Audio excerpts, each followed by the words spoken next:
Good evening, everyone. I'm Major Jonathan Macaulay, Commanding Officer of 75 Royal Canadian Army Cadet Squadron. And I'm Captain Kirsten Weller, Deputy Commanding Officer. Spring is finally here. It's hard to believe that there's only 2 months left to the 2020-21 training year. We can't express enough how proud we are of 75 Squadron's cadets, instructors, staff, volunteers, and sponsoring committee members for pulling together to provide the best virtual program that we can this year. As you all know, we've been tracking our cadets' participation to every virtual activity that we deliver so that when the time comes, we can recognize high-performing cadets. With only 2 months left, we want to encourage you to keep participating and raise the bar on how we engage. That's right. At the end of May will be our annual ceremonial review, our final parade where we recognize our cadets and award the top cadets based on merit. It's not too late to up your game. Our instructors are taking notes on participation, and number one, along with attendance, is how engaged you are on Thursdays. Turn your camera on if you have one and proudly showcase your uniform.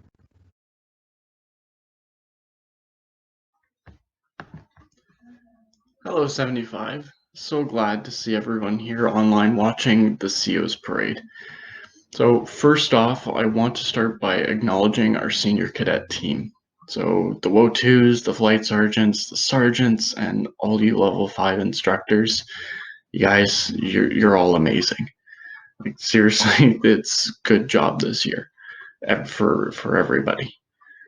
You all have settled into your teams, and I honestly could not ask for a better group of leaders and peers to be a part of. But tonight, I'd like to give a few shout outs to a few senior cadets who have their names brought forward by staff and warrant level officers for their hard work, creativity, positivity, and just being awesome senior cadets. So I would like us to recognize Flight Sergeant Craig Brown, Flight Sergeant Joseph, Sergeant Air, Flight Sergeant Ganeshram, and Sergeant Chernetsky. Very good job to all of you. Very good job. You have great leadership, great initiative, and just great work. You all have been going really above and beyond. So thank you, seniors, and very good job to everyone. I also would like to address the new cadets in the squadron. First of all, by saying welcome. Welcome to cadets. So this year is a very different year than many of us are used to who are already in the program, and we hope you will see the program as it is when we can all be together in person. However, for now, we must continue to do our best and put our best boot forward. So even virtually, this program has a lot to offer. So keep showing up to your classes and be sure to join the different extracurriculars that we have. So we have a lot of which our seniors are running, like the upcoming sports night. Be sure to participate in those and the gaming tournaments that are coming up. So very exciting stuff there. I think I heard about Minecraft, so get all your Minecraft on. So they're going to be lots of fun. Guarantee it. It's going to be a blast, and I really can't wait to see all of you new cadets and current cadets who's been in the program for a year, 2 years, whatever all. I look forward to seeing you all there. So for all you new cadets, I was in your boots once, albeit it was a very different time. Things were very, very different then, but I was still once a level 1 cadet and brand new to a squadron, sitting on the bleachers watching my future peers doing parade down in the gym with a whole, little did I know I was sitting there with a whole cadet career at my feet. So going from things from earning your pilot's license to learning new survival skills on bush weekends, or even just focusing on keeping that uniform, your uniform, nice and sharp, and making some amazing friends in the program. Because this program, it has a lot to offer, and there's so much more to do.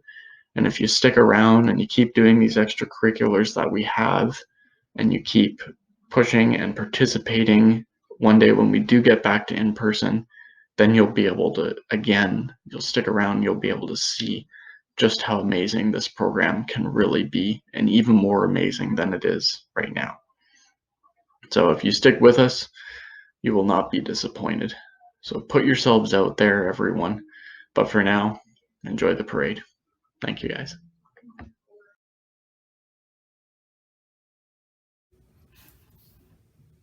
Good evening, 75 Squadron. Special welcome to everybody for our Commanding Officers Parade. Special hello to all our cadets, the staff, the volunteers, and the parents who are joining us here tonight. My name is Russell Lucas, and I am the chair of the 75 Squadron Sponsoring Committee. I'd like to make a special congratulations tonight to all the cadets that are participating. It speaks a lot to your level of engagement, your level of professionalism, for your continued participation in the program, despite the trying times that we see with the pandemic. You have to suffer through a lot of video conferences and that already, and virtual learning, and yet you all rise to the occasion and make this program a great success. And to the staff and volunteers that are continuing to work behind the scenes to be able to deliver a great program, thank you very much. It will be strongly reflected upon in the future when we look back and think of all the wonderful things that everybody did to keep all our youth engaged and create a great program for everyone. Part of the success for the program is about keeping people engaged, and the program, we tried to make it as low cost or free as possible. So a lot of you have seen a number of fundraising activities in recent months as we try to raise funds to pay for ongoing items that aren't covered by the core training program. I will be sending out a letter to all the families later on to give a little more details about the fundraising and how each of the finances works within the squadron, so that everybody has a little better understanding of what money we have, where it comes from, and what it is, what we spend it on. We've had some good partnerships with Boston Pizza, a couple of good fundraising nights with them. And we have a current program going on where with the sales of Epicure. Please see the Facebook page and links to that.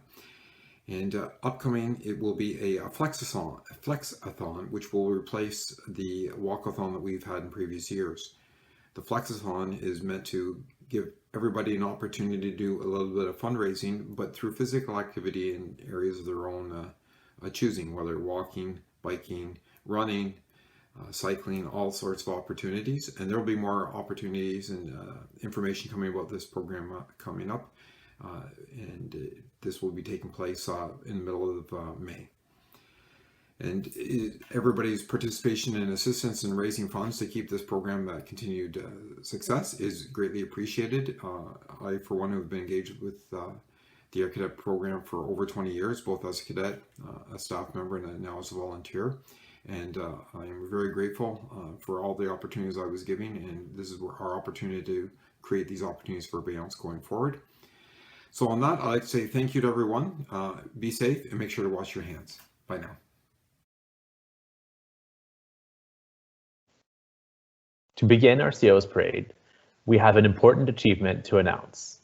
Recently, 75 Squadron had the pleasure of hosting its first ever virtual effective speaking competition. We would like to thank all the cadet participants for going above and beyond and learning about the art of effective speaking. We even had the courageous new cadets participate and do very well. All the participants competed before a panel of judges after being coached by two members of our staff, that's CI Don Gardner and CI Robert Chen. And at the competition, the cadets got to have judges composed of the sponsoring committee and the staff assess their performance. This year's winner will compete in the regional competition on March 28th, 2021. Ladies and gentlemen, please join me in congratulating our local effective speaking champion, Flight Corporal Elizabeth Riddles. Congratulations.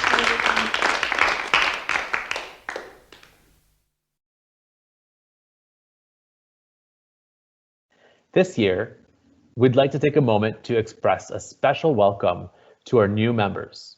You all know that this is an unprecedented time, and yet we welcomed a total of 47 new cadets. To all cadets who joined during the pandemic, know that our virtual program is not permanent.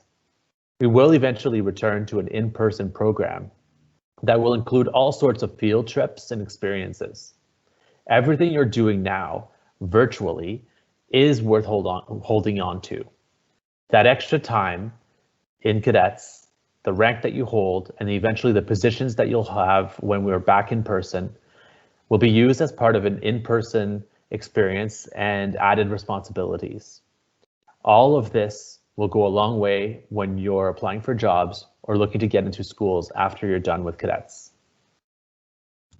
All that to say, just speak to some of our older members and you'll understand that the decision to be a member of 75 Squadron is worth sticking to.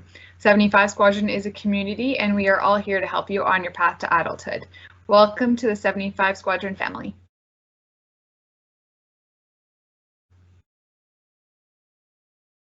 As time passes, you're starting to earn your promotion to the first rank, that's Leading Air Cadet. Tonight will mark the first batch of promotions to LAC, and next month there will be another. The criteria for cadets qualified for promotion are set out by CADO 1302, the merit-based cadet promotion policy. For the first rank, Leading Air Cadet, cadets in their first year of the Proficiency Level 1 training program must have participated for a minimum period of 5 months and be recommended as a member in good standing. The DCO and I are pleased to announce the following cadets are promoted to LAC. Mang C, Marinelli A, Mohan H, Sundar H, Holman A, Imbulgoda S, Kushni M, Thondapu N, Yip D, Kang Y, Gilbo N, McIntyre M, Dehanijad C, Zhang R, Ferguson J. Mackenzie J, Johnston B, Lynn J, Neville S, Murphy J, Moon L, Gould H, Marcellino F, Choi E, Brown C, Sun R, Ola Odu A, Samijanov A, and Gawaz V. We have one cadet who had qualified for promotion to the rank of Flight Corporal by successfully completing 1 year in the proficiency level training and having completed in the cadet fitness assessment. Promoted to the rank of Flight Corporal is Rodils Montiel Edwin. Congratulations. Congratulations to all promotions. However, surprise, we've got 2 more promotions to the rank of Warrant Officer Second Class. To qualify for this rank, a cadet must have completed at least 6 months service at the rank of Flight Sergeant, have achieved a minimum of completed without difficulty in leadership, have participated in the cadet fitness assessment, be recommended by the immediate supervisor, and be successful through the merit review board process. Today, I'm proud to announce the promotion of Warrant Officer Second Class Katerina Kalinowski and Warrant Officer Second Class Radhi Patel. Congratulations everyone on your promotions. You can be proud of your achievements.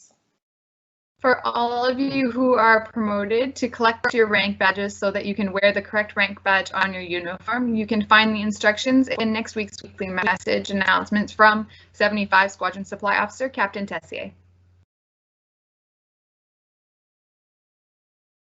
Last but not least, tonight we have a member of 75 Squadron who is approaching his 19th birthday and will be graduating from the program.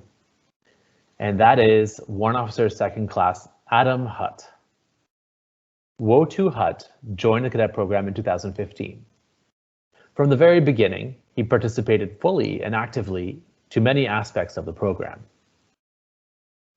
Wotu Hutt attended the general training course in his first year and was active in the marksmanship program, earning the qualification of expert marksman. After successfully participating in 75 Squadron's ground school, Warrant Officer Hutt attended the glider pilot training course in 2019 and received his glider pilot's license.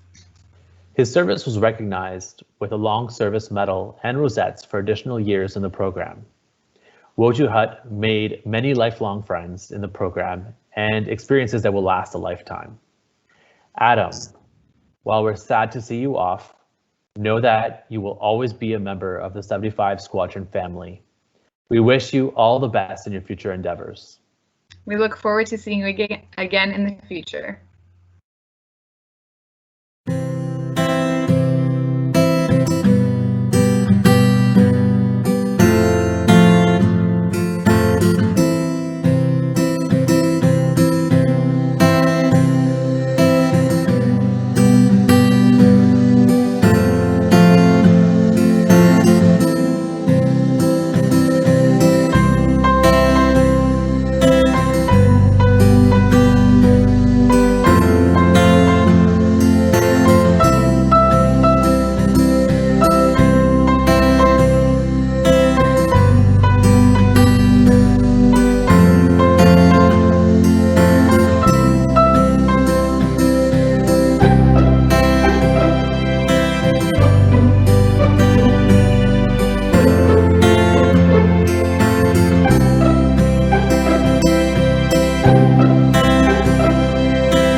That's all from us today. We will be looking to share another CO's message next month as more cadets qualify for promotions, including to the rank of Leading Air Cadet, and in the lead up to our final parade at the end of the month of May. Stay safe, keep following the health precautions, and enjoy the beautiful spring weather. Bye, everyone. Bye, everyone.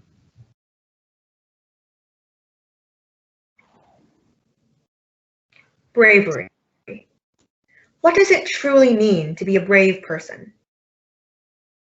Good evening, Chair, judges, and esteemed guests. I am Corporal Radals, and today I will be telling you about what bravery means to me. When we think of bravery, we tend to think about people who seemingly have no fear, who aren't afraid to tackle any obstacle thrown at them. We imagine superheroes that fly across the sky, capes billowing in the wind as they save a group of school children from an earthquake-shook building. Don't get me wrong, these fearless acts of courage are brave, but what really makes someone brave, to me, is doing the right thing even when you're scared, even when you're so terrified of failing, of being judged, of doing the wrong thing. Being brave means you do it anyway. You know what you have to do, and you push through your fear to do it. Let me tell you a little bit about someone who inspires me to be a braver person. There are many courageous heroes in Canadian history, but one person that I happen to know a lot about is Mona Parsons.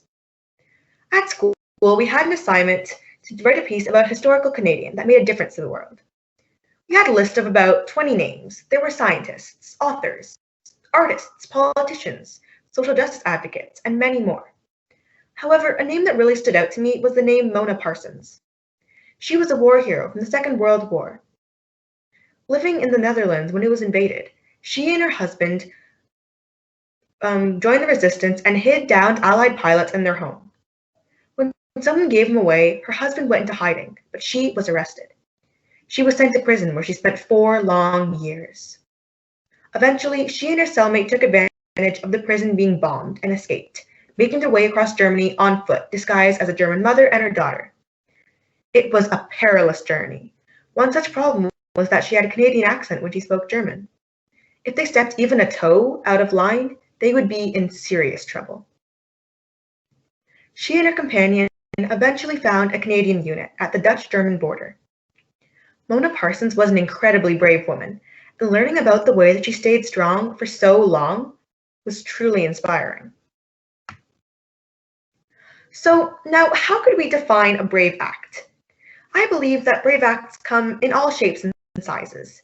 There are big, heroic shows of courage, such as the case of Mona Parsons, which are incredibly impactful. Last talked about, we have smaller acts of bravery, like standing up for a friend, or even better, standing up for someone who you may not even like that much, but you know that it's the right thing to do.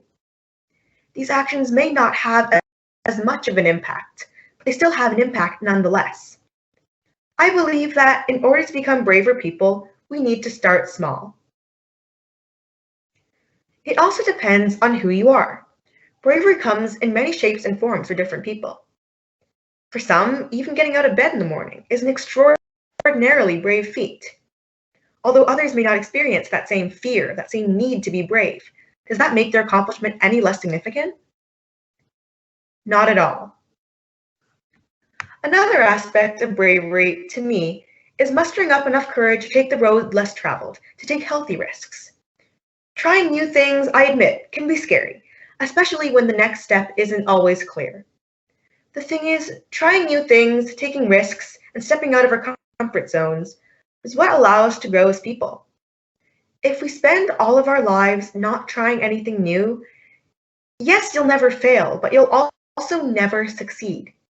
After all, the most rewarding experiences are often those that scare you, that force you to surmount your fear. Lastly, I think bravery is just being able to be unapologetically yourself. Knowing what you want to do and not letting others' opinions rise above your own is one of the first steps to becoming a braver person. You're never going to be able to please everyone, so why bother? After all, it's your life, nobody else's. So you do you. So to conclude, we all have the capacity to become braver people. You've got to start small, do things that scare you, and build up to bigger acts of bravery. I want to challenge all of you to do something every day that scares you, something that you would normally never do because of fear, or maybe because you're afraid of what other people would think. After all, becoming a braver person makes you a better person, helps you to make the most of life. So get out there, try something new, take risks, push back against something you feel is wrong. Be brave. And remember, bravery doesn't come overnight. You have to constantly work on it. But becoming a braver person is definitely worth it.